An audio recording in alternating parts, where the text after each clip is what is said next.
Hello, you meant to move listener. I'm Vanessa. I welcome you to this episode today.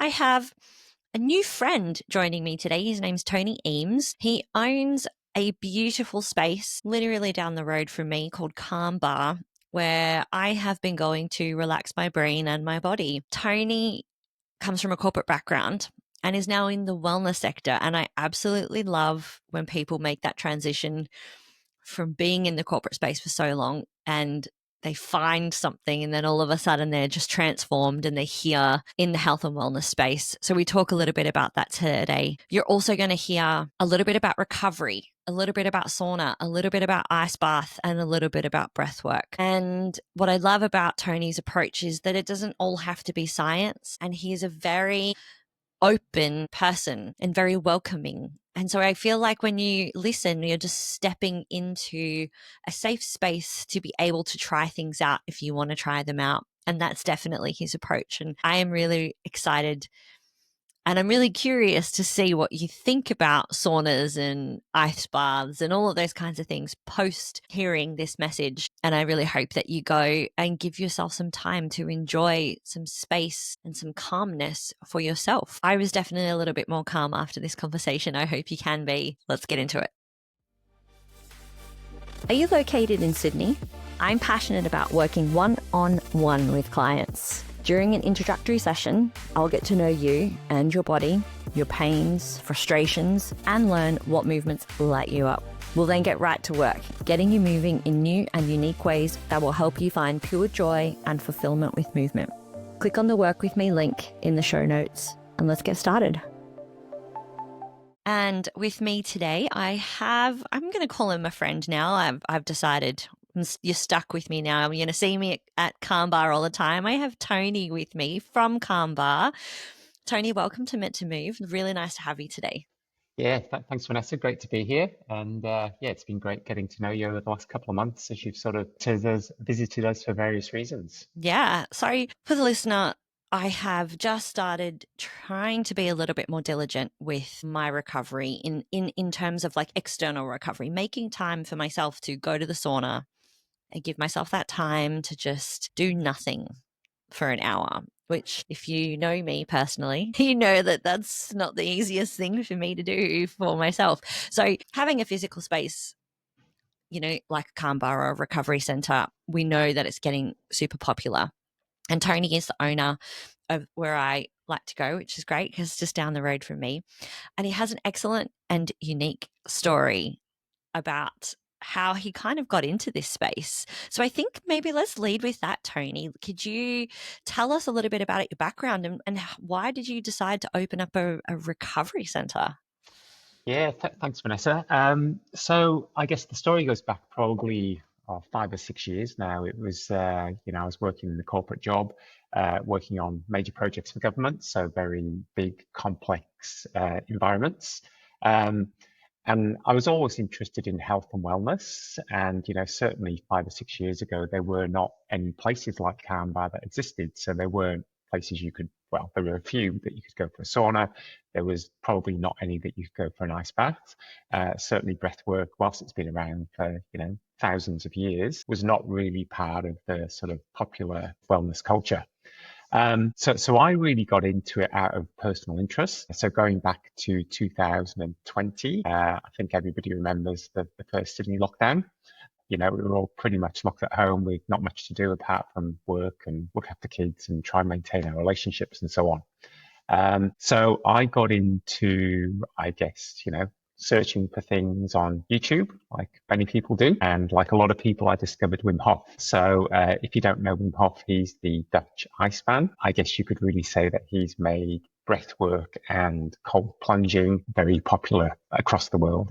And in some ways, I guess he's a bit of a superstar of that world. So I started to look at what Wim Hof was doing, and I tried some of the breathwork practices. And I thought, geez, this is actually pretty amazing. And it was the middle of winter as well. So I think it was March, April, May, June sort of time. And then I started doing the cold showers, and I thought, I actually feel pretty good doing this. So really, I just continued doing that for a few months and just started to explore it. And then when we came out of lockdown, I started to meet up with other people who had an interest in these things. So, one of the kind of leading people, I guess, in the breathwork, sector in Australia is Johannes Egbert from Breathless Expeditions. So Johannes was running a sort of half-day breathwork, and I think it was a breakthrough breathwork session or an exploratory type session, along with ice baths. And I went to that up in Brookvale or Manly or somewhere, and like great community, really beautiful experience. And I thought, geez, I need to do more of this. And really, I just sort of continued to roll with that for probably, maybe a year or two. Went to some more events, did some different styles of breath work, did, a lot more kind of at home and, just learning from people online. And then, of course, we were pretty much into the second lockdown.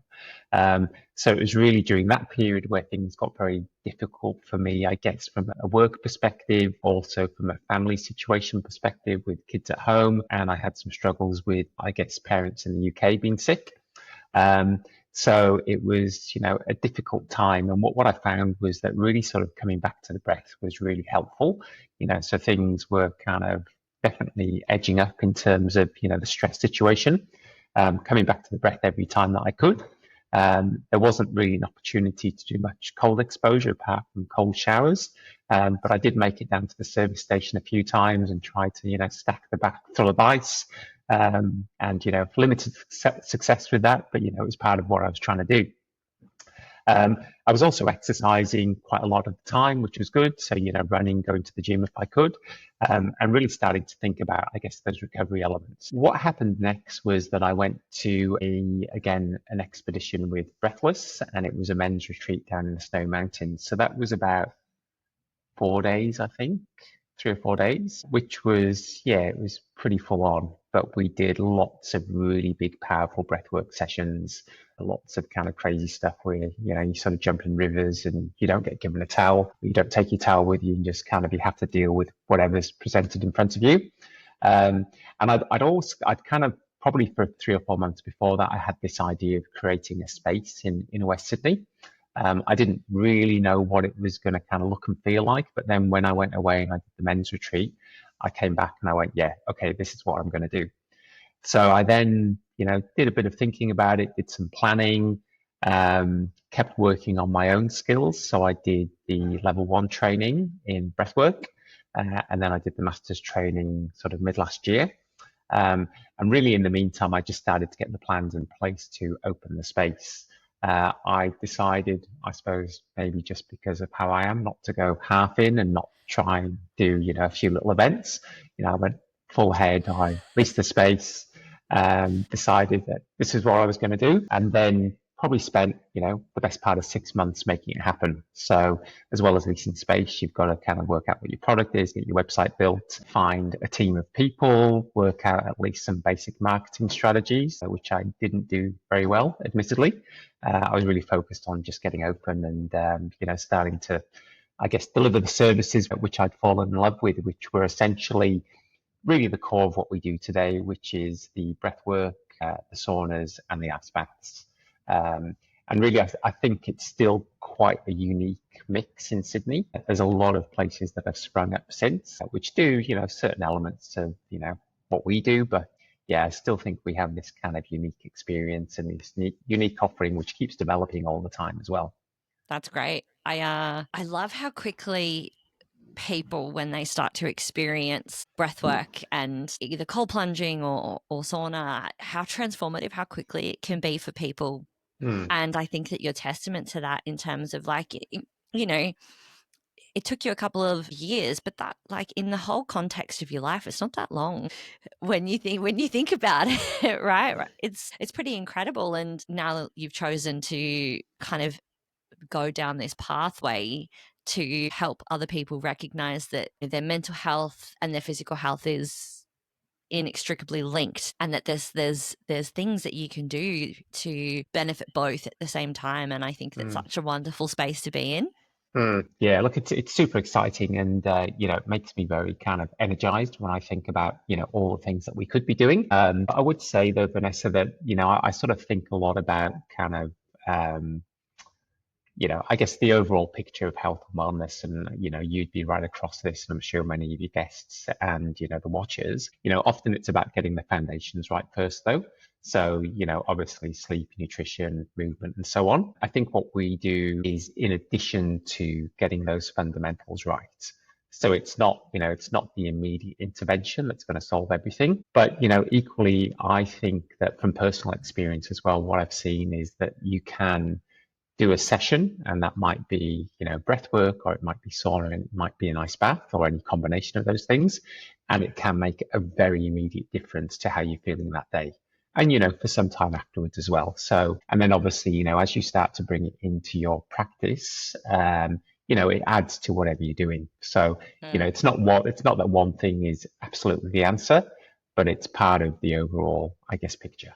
For sure. And I think that's a great summary of that. I have this theory with Mm, people that exercise is often called either a keystone habit, or it's like a momentum builder. yeah, And the reason why exercise does that is because, if you're putting all this time and effort into exercising, then you kind of want to do other things in your life mm, to complement that. Otherwise, you feel like you're not quite wasting your time, but you're not yeah, maximizing what you're doing. And I think that for everybody, that kind of momentum changing habit is a little different, or that momentum yeah. changing experience is a little different. Mm, And that's mm, why, yes, I agree that they're secondary kind of things that you can be doing. But for mm, someone, mm, and I was having this conversation the other day with a client, and actually some guests of it from the podcast, is a lot of people at the moment who are so stressed, their life is so chaotic, mm, everything happens, they may not necessarily need to work out.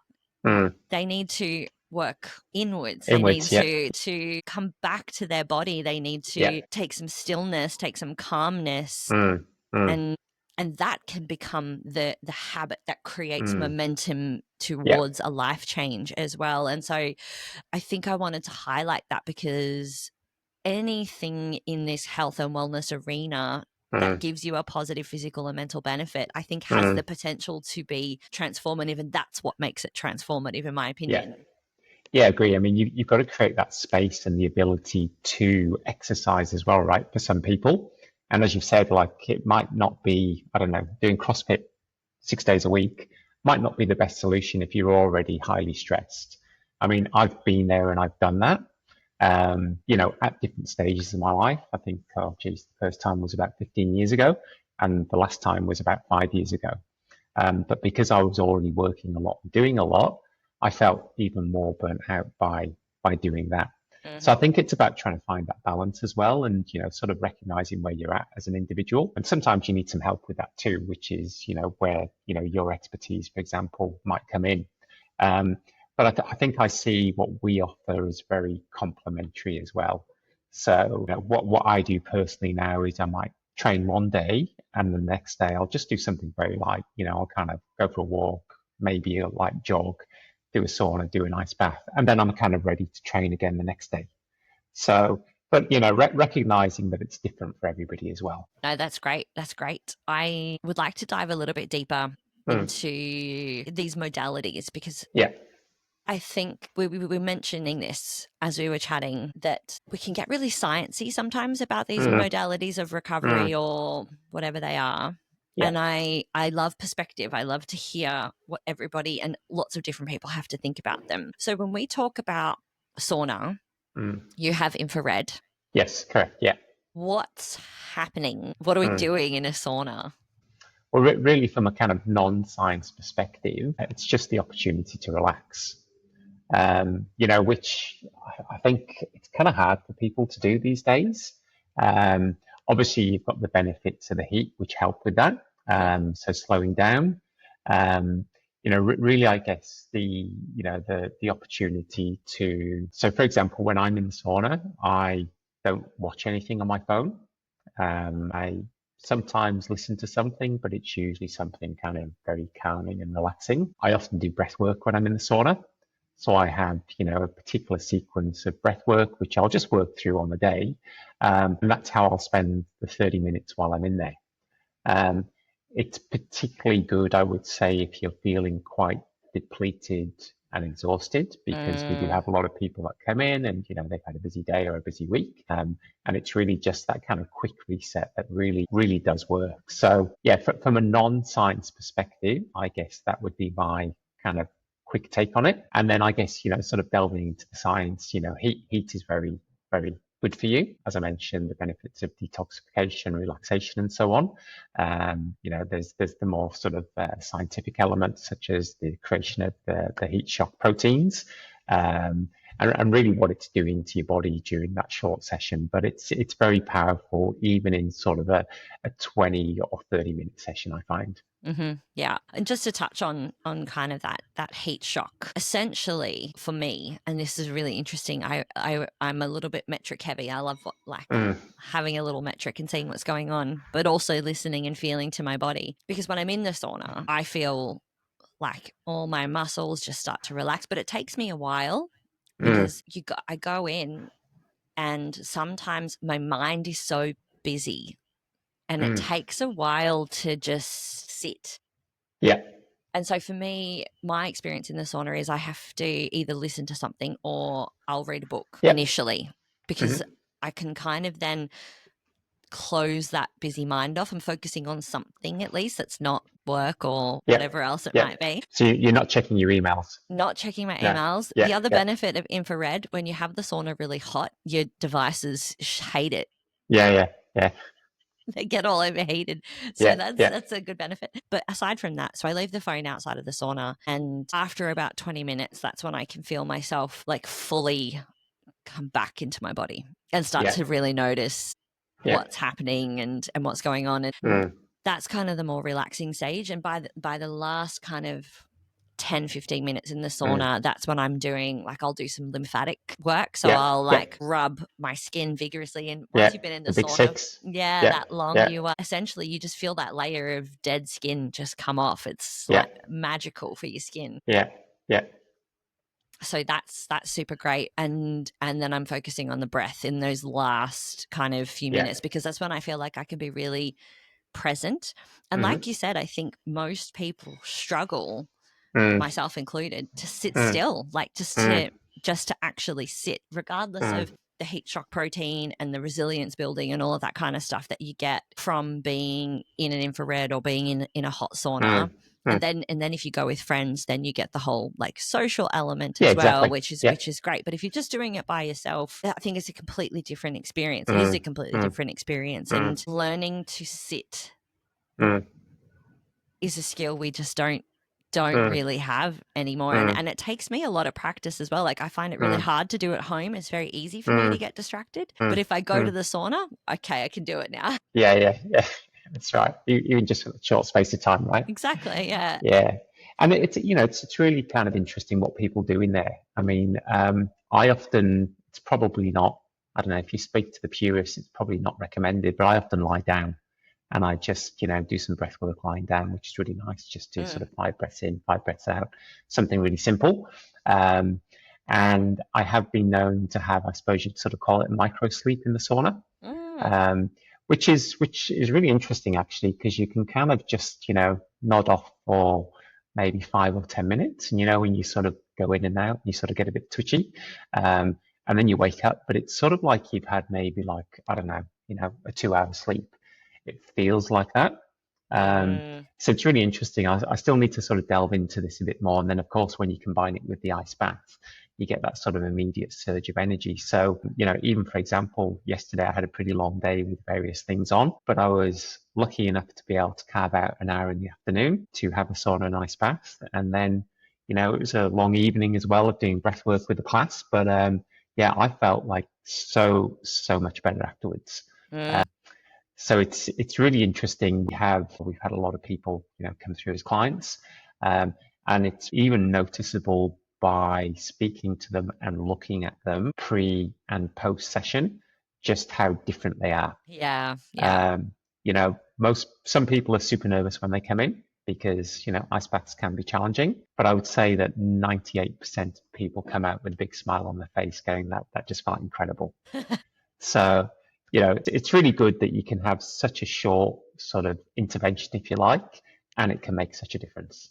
Yes. Okay. So let's pouring myself more tea. So Yeah, this is very good. important. It's Yeah, very, I feel very cold. So more tea is necessary, yes, everybody. cold in Sydney today. Let's talk about ice bath. Everybody has an opinion about an ice bath. And Uh-huh. honestly, and I think it's just that. It's okay for you to have your opinion about ice Yeah, bath, but I still actually think that it's really important for people to experience yeah. something. Mm. And what kind of annoys me sometimes is when people haven't experienced something who have a very strong visceral opinion about it. Well, Yeah, it's like, yeah, okay, maybe try it first yeah. before you say anything about what Uh-huh. the experience is. But you talked about doing ice baths as an entry to kind Hmm. of this space. Yeah. What with your first ice bath, what happened? Like what was it for you that really stuck with you? So the first one was very different to the second one. The first one was in a, I guess one of the portable ice baths. It was cold, but it was a 2 minute, quick in Immersion. and out with people around you, sort of, supporting you and sort of cheering you on. I think for me, kind of to answer your question, it was getting over that initial fear because most people, I would say, have some fear of cold water. It's a natural response, I guess, in many ways. So getting over the fear and going, geez, I actually just did that. And then the next time I did it was very different. It was in the Snowy Mountains and it was in a river coming off the mountain. And that was much more extreme. So that was basically 10 minutes in the cold flowing water with the wind, but with 20 other people. And the sort of the premise was that you just didn't get out, otherwise the clock started again. Surprisingly, nobody got out. So look, that's probably on the other extreme. What I tell people when they come in to Calm Bar is that look, you've kind of got a choice in this. As you said, Vanessa, it's really important, I think, to even if you're skeptical, just try it. I've had lots of people come in and say, look, I've heard this or I don't believe this. And I say, well, just try it for yourself and then you decide. And if you feel that you get some benefit out of it, then it's a good thing. And provided it's not, negatively impacting your physiology in any way, and keep doing it. If you don't, then find something else to do. It's quite simple. But I agree with you. It's there is a lot of kind of conflicting, I guess, particularly social media about ice Mm-hmm. baths at the moment. Yeah. Um, but do your own research. Look at where you're at as an individual, and really tailor the session to what you think you might need. Mm-hmm. Mm-hmm. Um, so even for myself at the moment, a lot of people say to me, "Oh, how many times do you do it? And then how long do you stay in for?" And I think there's this assumption because I'm, the owner of the business that I do it every day and I do an ice bath of 10 minutes. Well, that's not what I do. I try to recognize where I'm at. And at the moment, I'm doing much shorter sessions, but I might get in for, 30 seconds or a minute or maybe 2 minutes and I'll get out and then I'll reevaluate and then I'll get back in. So I've got a couple of sort of minor health issues in the background just at the moment. Mm-hmm. And talking to my acupuncturist, who is also a client, so he was a client of Calm Bath first. He said, look, maybe the ice baths in maybe just moderate what you're doing at the moment personally and look for kind of, it's not probably the right term, but kind of the minimum effective dose to get what you want to get from it. Yeah. So I'm certainly not kind of saying to people when you get here, this is an endurance test and you have to be in the ice bath for 10 minutes. It's just a different sort of environment when you're in the city. And I think where we come from, and it's the same with that breath work, um, it's not about pushing people to the limits. It's about sort of giving them the invitation to push themselves a bit. But ultimately they're kind of in control of, what they do. Because I think personally the main benefit that I have seen in clients and I noticed for myself was that sense of achievement, that sense of I can stick through this, Yeah. that I can do something that's hard, Mm, that's uncomfortable, mm, and it makes me feel invigorated. mm-hmm, The cold makes you feel invigorated, number one, but that sense of I can do this is a huge part of that invigoration, is a mm, huge part of mm, that resilience piece. And in times in your life where things feel hard, of stuff that you don't have control over, mm, having something that you do have control over Yeah. where you can push that a little bit, I can Yeah. understand why people then really start to get carried away with it as a modality because they feel like they're in control of it, and they have Yeah. this Yeah. element where they're able to then drive and push further and further and further. And like you said, you can do it for 10 minutes if you want to, but Yeah. everybody's different. Everybody's stage of life is different. Their mental health's different. Their Yeah. gender, all of that kind of stuff is going to have a huge effect. And I'm so for trying everything once at least, or a couple of times, because I think, like you said, the first time you try something, is that really what it feels like, kind of Yeah. Yeah. thing? Yeah. That's right. And I love your approach with it, because I think for most people, they get into an ice bath, but the first thing that they do is they stop breathing. And that's like the worst thing that you can do, really. Yeah, yeah, that's right. Yeah. Well, having sort of coached a lot of people through their first session, it's really interesting because I always say to them, don't judge the first time by the next time that you might come either, because it's very much a learning curve when you first do an ice bath. So you're quite right. Most people kind of instant and natural reaction is to get in and pretty much freeze or just start to hyperventilate. So they just start breathing very, very quickly. And I explain all this to them and I say, look, this is what's likely to happen. Not in every case. Some people just, they kind of breathe through their first session, but it's more the kind of minority, I would say. So then we give them a bit of guidance on what to do with their breath. And it's this really interesting sort of interplay of, you sort of, I guess your body is telling you one thing, and your mind is sort of playing into that, but you've sort of got to work with it and then just really try and, calm the breathing, because of course the sympathetic nervous system is activating at that point. So it's a really interesting process just to experience once.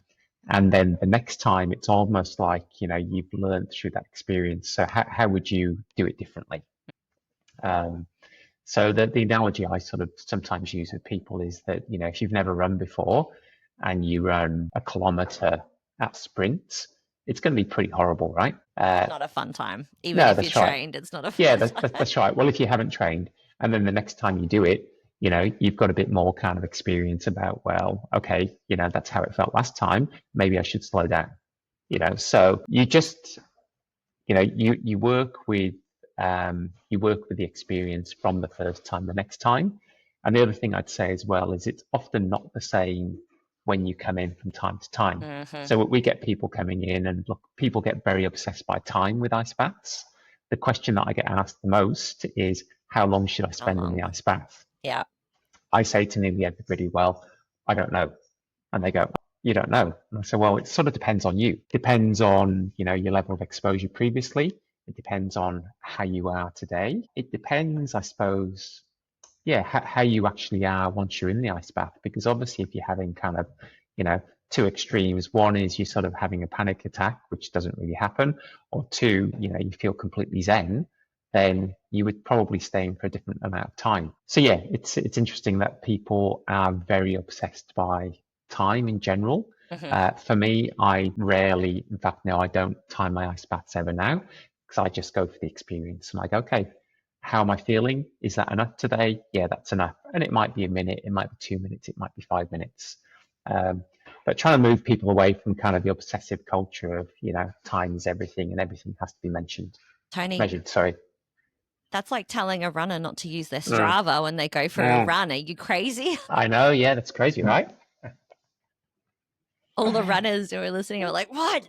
What? I can't measure it. It didn't happen, right? You can't Exactly. measure it. Exactly. So I agree with you. I like that. I try to give myself a bit of a guideline. I tend to go mostly sauna at the moment. I don't think my Yeah, body needs the stress of ice bath just yeah, at this the extra stage. stimulation, yeah. Correct. I'm an already very stimulated person. I definitely need a little bit less stimulation in my life. Yeah, And so for me, I find myself trying to time how long I can withstand the yeah, heat, yeah. and even that in itself has, because when we get into these headspaces, we get really competitive with ourselves. And obviously we want to see that we're getting better or whatever. And Yeah.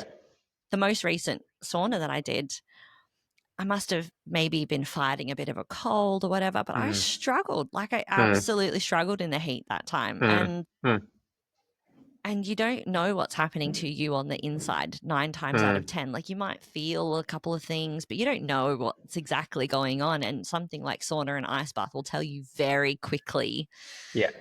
if what you're doing is appropriate for you that day. Yeah. And Yeah. either one is still a stress, which is Mm. what I don't think that people Yeah. realize, is that yes, the sauna can feel relaxing, Mm. but it's still a stress on your system Hmm. because of the heat. And so Yes.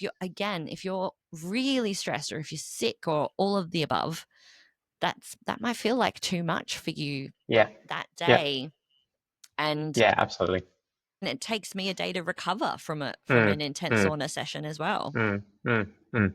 Yeah, I would agree with that. It sort of goes back to kind of working out what's right for you on the day as well. So, there's lots of different protocols, but it's kind of sensing, I guess, rather than having a prescribed sort of, For sure. whatever you do. The stress part of it, yes, I would agree, Vanessa. I think that the kind of point as well, though, is that you've got some control over that stress, right? For sure. So, which means that you can actually build on it, and it helps to build your resilience.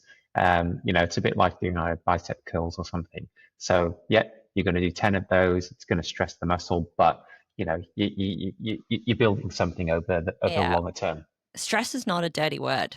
Mm, mm, Stress. We wouldn't be very useful humans if we didn't have stress in our yeah, lives. yeah, It's just that we now associate that word with a very bad. negative connotation, Yeah, yeah, yeah, but stress is growth yes, yeah, absolutely, yeah, unless it's too much. yeah, And yeah, then it's the opposite of growth, right? yeah, So, yeah, and it's all about just trying to figure out where you can, as much as you can, mm, the things that take away or add to the type of stress growth that you want to yeah, have. And mm, that's where everybody, I think, is looking for a prescription from yourself, mm, from myself. How many mm, times a week should I exercise? How many times a week should I sauna? How long should I be in the sauna? yeah, yeah, And I love that you're not giving them an answer. Do you know what I yeah, mean? The yeah, solution 9 times out of 10, and OD and I will say this all the time, is the mm, solution is you have to figure it out. Like yeah, yeah, yeah. it's different. It's context. That's right. I mean, we do give people some guidance if they really want it. So, because that stops them doing something which is probably not very sensible. So, if we didn't say, look, what I say to people is maybe start with 1 to 2 minutes, right? It's a bit of a range. It's not too extreme. They haven't done it before. That would be kind of the guidance because, yeah, you know, it is quite a strong experience Yes. doing particularly the contrast therapy. And, we're kind of lucky and unique that we've got everything, contained within the same room. So people can move between the two pretty easily. But I say to people, just particularly start slow. You've never done this before. So be prepared, because, it is a strong experience. Don't go too hot or too long in the sauna. Have a lukewarm shower to help you transition into the ice bath. And with the ice bath, do a short one and then gauge where you're at post, 30 seconds or a minute or two. Smart. Well, we want people to come back and to get some value out of the session, For sure. not to be so terrified or exhausted or any of these things that, it doesn't become, yeah, we want them to, keep benefiting, I guess. 100%. Mm, 100%. You want them to come back because you understand the value of what it can bring them. mm, mm, That's really what's key with a lot of the practitioners, whatever practitioner you are that you work with, that I work yeah, with. We want you to come back because we know, like for yourself, that was yeah, transformative for you. So you mm-hmm, want to bring that experience to other people. mm, And I think mm, that that's in the nature of a lot of people in the health field. mm, And I love that. I love hearing that part of it. I think it's really mm, cool. Thank you. mm, Now, I've talked about breathwork before with Emma. yeah, yeah, Emma is also a practitioner of the same school of you. And yeah, that was completely unplanned, by the way, yeah, okay, yeah, that per people listening. That's just the universe, as Emma would say, uh-huh, putting it together. So again, Emma gave her definition of breathwork. What is breathwork for you? Like, what is your mm. practice like? What has it done for you? So breath work is, I guess, very broad in terms of, sort of the left side to the right side. I guess on on one side, it doesn't matter whether it's left or right, to be honest, but it could be, the sort of more clinical applications and really learning, I guess, to breathe for those people that have difficulty breathing. Hmm. And then I suppose on the other side, you've got the more transformative type of breath work. So, for example, holotropic breath work, which is often used in a psychology type setting. And then there's sort of all the stuff in the middle. So I would say for me personally, I'm a bit more in the middle. And what we do with the sessions that we do different styles of sessions with, sort of individuals and with groups. It keeps evolving, I guess, what we do and what we offer. Um, and even within the sessions, sometimes they can change because I did a session with a couple of people last night and it started off as, a focus on one thing. And then because of the way the session evolved, it changed into something slightly different. But that was really through me connecting with them at a sort of a very personal level as well. Hmm. So it's not like with the breath work that we do, it's not, again, it's a bit like our approach with ice baths and with saunas, it's not prescribed Yeah. and that, you must do this to get this. There's some guidance, there's some choice. The person who's participating in the session is always in control. So for me personally, I guess I take that into my own practice. I was asked last night whether I do a specific type of breath work every single day. And I said, well, I do breathe every day, and like many of us, like that's sort of what keeps us alive. Um, but I don't get up every single morning and do, type A or type B or type C. And it's the same in the evening. I'm very much about, a few things. How do I feel today? What do I think I need? And because I've done the training, and I've explored it a lot on my own, I've got quite a good toolkit to draw upon. And then also it's like being very practical about it. It's, well, what have I got going on in my life today? And like for everybody, how long do I have? What needs to happen? Do the kids need something? And, does the dog need walking or whatever it might be?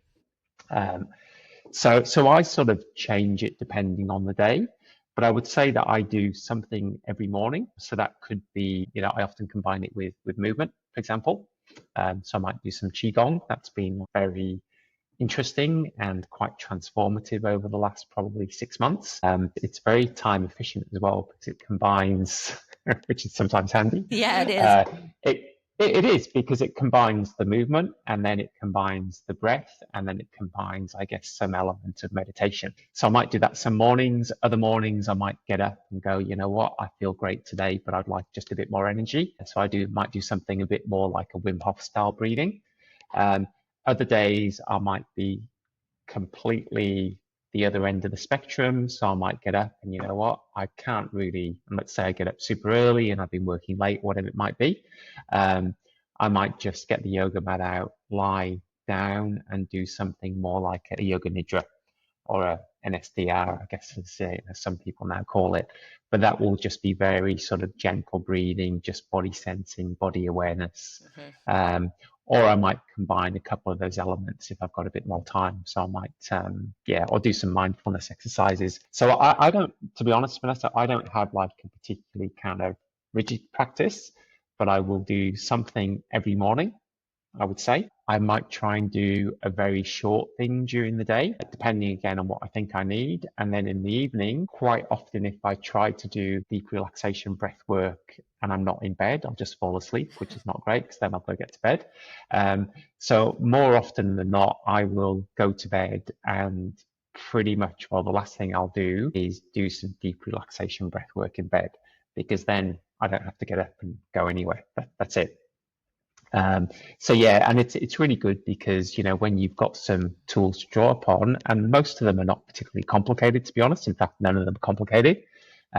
You can sort of do this thing that I've heard it referred to as breath play, where you just combine different things. And I do that particularly at night. I might go, okay, well, I'll do a long exhale, or I'll do a couple of short breaths. I might do a little breath hold. So there's, it's sort of like I don't know, it's a bit like a Rubik's cube. There's, 1,000 different combinations of what you can do. Very cool. I really like that at the end there. That's a very nice Mm, visual explanation because I think, mm, and this is where I love the parallels that we draw across the different spectrums mm, of health and wellness, is because I feel the same thing about exercise. mm, Everyone's like, give me the prescription, give me this is system A and system B, and it's got to be done this way or whatever it is. And I'm like, does it really have to be done a mm. specific way? What's wrong with play? What's wrong Yeah, with the guesswork? What's wrong with yeah. Experimentation. exactly? And I Mm, think a lot of people, like I would call myself a perfectionist. mm, mm. I'm definitely a less intense perfectionist than I used to be. Yeah, yeah. But we have this fear that if we start something like breath work, Mm, that we fail somehow. mm, Do you know what I mean? mm. But Yeah, yeah, yeah, that failure is only happening in your head. Like yeah, that, yeah, it's not experienced anywhere else. yeah, yeah, yeah, There's actually no failure. yeah, yeah, Like I have this very like, you know, it's like Yoda. There is no try. You just do. Like just yeah, yeah, do. Just yeah. do it. 100%. Yeah, yeah, yeah. And I think that we put so much pressure on ourselves. Like we hear all of these things about I've got to do X amount of exercise, I've got to do this breath work, I've got to Mm, do that ice bath. mm, It's mm. like you don't have to actually do anything. Yeah, And yeah. what's really beneficial is just if you do something Mm, at the mm, end of the mm, day. And like you said, you need to be time efficient. You're a dad, you've got kids, mm, you own a mm, business. mm, You don't have time to sit down for an hour to do mm, a breath work every day potentially. And mm, that's great mm. because you understand there's also a sense of realism about the type of practice that you need to do. Yeah, And yeah, that is absolutely. so important because we also invent barriers in our mind Mm, to mm, beginning these kinds of mm, practices. It's like, oh, mm. I'll start That's that right. when I'm less busy. Yeah, yeah, No, you yeah, start it when you're busy. Start it yeah. when That's you're right. really busy. There's never a perfect time, right? Exactly. Yeah. Yeah, Like yeah, just do it now because yeah. this is the time if you can put it in now when you're really Mm, busy and even if you just do a minute, if you even just mm, do 30 seconds, mm. that's 30 seconds more than you did last week. Yeah, that's right. That's right. That's a win. That's not a failure because you didn't do Yeah, 2 minutes. That's a yeah, win. And it's yeah. all about how you reframe that. And Mm, I say this because I'm going to watch myself back when I edit this. mm, And mm. I'm going to try to listen to my own advice because I can be really bad at this as well. Yeah, And breath work particularly, I think, is confronting because we have mm, to sit with ourselves, mm, mm, mm. Yeah. and that's hard.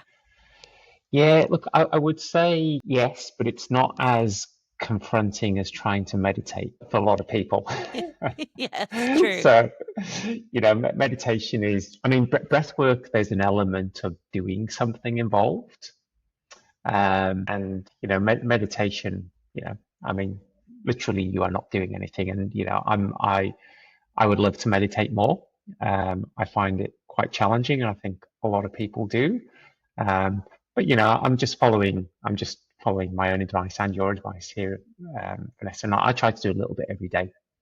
I do find that honestly, if I do some breath work and then I meditate, it becomes much easier, just Mm, because I've had that sort of, the stimulation of some description, and it allows my mind to settle. So I've got that kind of, I've done something, and then it's not dissimilar to you in the sauna, actually. Now we think about it, so you do something, which is sort of like that bridge into finding that quiet space.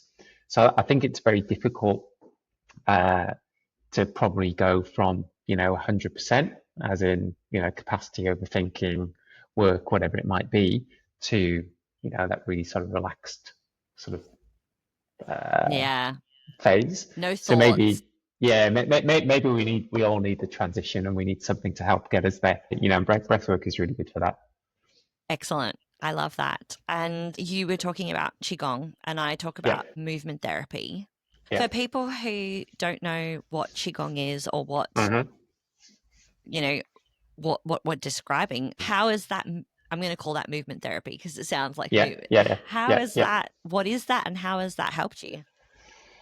Yeah, look, I will declare here I'm certainly not the expert. So Great. Excellent. I've done I guess, a course with somebody who is an expert. And he's great because he will only teach you a few things at a time. So it's not, it's not a 12-week course. It's not 50 different types of movements. It's basically kind of four of the really kind of basic movements and the flows, if you like. So I'm probably not even describing it well, and then it's another four, and that's the complete set. So you work on those, and then when you've had time to absorb and not perfect, that's not the right word, but when you've had enough experience of doing those and you start to gain some kind of connection with the breath through the movement, and you start to feel your body and relax when you do it. So I think that's the sort of, again, not the right word, that's the skill in doing it. And when you can do those four and then the 8 simple movements very fluidly and connected, then you're ready for something else. Now, I don't know what that something else is yet, because yeah, I'm still kind of, level 1 or level 0. I'm not sure. That's But great. it's the mindset. And he said to me a few weeks ago, he said, if you can try and do it in water, then you'll understand what the flow feels like. Now, I haven't got around to doing that yet, That but feels so nice to me. yeah, that's right. But look, it's again, it's sort of flowing movements. So you sort of raise your arms up, just for anybody that's listening. And you'll often see people doing it in the park in the Hmm. morning. Hmm. Qigong or Tai Chi, they appear to me to look fairly similar. But it's really sort of connecting your breath and your energy and your movement of the body. Yes, A lot of it is, I'm sure from a theoretical perspective around, your energy or your chi or your prana in yoga, because I was going to say I see that, but I don't see it. I do feel it. Now I've become more aware of it. that's incredible. It's great. Mm, And again, parallels mm, for my clients coming to see me who are super stressed, who are super intense. Those are the like 3 or 4 mobilizers that we start mm, with. mm, mm, It's like, oh, what's the exercise session look like? I'm like, that was mm. it. That Yeah, yeah, that that's it. yeah. There's nothing else. There's no more. Mm. You go away Yeah, and you do that's all that. you need to do. That Yeah, you just yeah, learn 4 things. yeah, yeah, yeah, yeah, When you can do 4 things well and you can understand how that feels in your body, let's do the next 4 things. yeah, exactly. And I think again, the same thing. We want to go so Mm, fast. mm, mm. And I mean, I've done Tai Chi a couple of times before, Yeah. and it's beautiful. And I think I would Mm, appreciate it much more now in my headspace than when I did it when uh-huh, I was in my 20s, that's for mm, sure. But that's the best parallel that I can kind of give it, is that when I feel like I can't do anything, mm. I do some mobilizers, I connect with my Yeah, breath, yeah, and you just feel your body, yeah. and you just, something happens. It's like Mm, it's magic, you mm, know. mm, mm. Absolutely, yeah. Look, I would fully agree with that. I mean, and I'm still on that journey myself. So sensing into the body, I mean, so many of us live in our heads. I was talking to some of the breathwork clients last night, and I'm very honest about this stuff because I don't have it all worked out. I'm certainly not perfect. Got my own struggles and so on. But I use this sort of phrase, and I haven't said it before, but I used to feel like I just had a head that was walking around, and then a few months, years ago, I went, oh geez, I do have this body. But then there's the next level of really sort of starting to sense into that. And now I think through the work that I've been doing for myself, I'm much more aware of what's happening in my body. And also, what shows up when things are not right. Yeah, which is, yeah, really very interesting sometimes. No, it's fantastic. And I love your story, like I said, because I Mm, think we think that we need to be an expert mm, before we can talk about something, but it's just your mm, experience. It's just, mm, and that's mm, that's what's important, is getting mm, and gaining people's experience and letting that resonate. mm. So thank you. I wholeheartedly appreciate your time and coming to chat with me and my listeners today. Thank you, Vanessa. Yeah, thank you. And Yeah, I'll see you in the sauna. yeah, amazing. All right, we'll see you soon, and thanks so much for the invitation today. No worries. Okay.